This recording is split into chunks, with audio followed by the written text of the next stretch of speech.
Tomorrow is Saint Partick's Day, and it is also a Friday during Lent. Our family does not eat meat on Fridays during Lent. So I thought we would go ahead and have our corned beef and vegetable recipe tonight for dinner. So I've got my slow cooker out, and we're just gonna go ahead and jump into making this recipe. I have 1 cold beer. I have 1 cup of water. I have 2 tablespoons of apple cider vinegar. I also have 4 russet potatoes.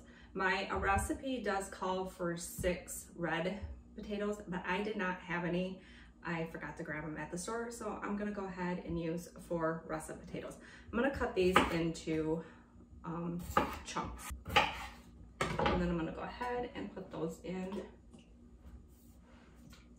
Now that the potatoes are in, I'm gonna go ahead and cut up some carrots. I'm just gonna cut them into chunks.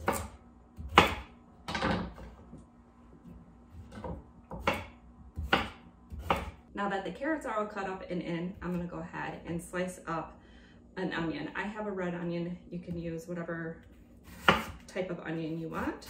So I'm just doing long slices. The onions are all sliced in the slow cooker. Now I'm gonna go ahead and add a half a head of cabbage that I went ahead and chopped into about 1-inch pieces. I'm just making sure that that's just kind of even out into the slow cooker. I have 3 cloves of garlic that I went ahead and minced. I'm just gonna go ahead and kind of spread that on top of the cabbage.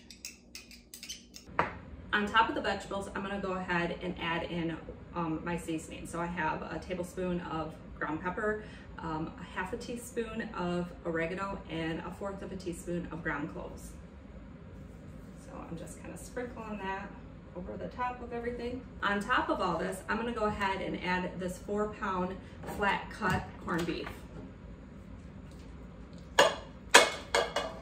If you wanna go ahead and trim any extra fat off for your corned beef, go ahead and do that. I'm not going to this time. Normally I would, but I didn't feel that this one had a lot of fat, so what fat that I do have on this corned beef, I'm gonna go ahead and leave it on there so it'll add flavor. Now, this is the packet that comes with the corned beef. I'm just gonna go ahead and sprinkle that on top of the corned beef. And then I'm gonna go ahead and add 2 bay leaves. All right, we have a very full crock pot. And my guess is as soon as I put my lid on, that corned beef is gonna touch the top of the lid. But as everything starts to cook and kind of settles down into the crock pot, that corned beef is gonna move away from the lid.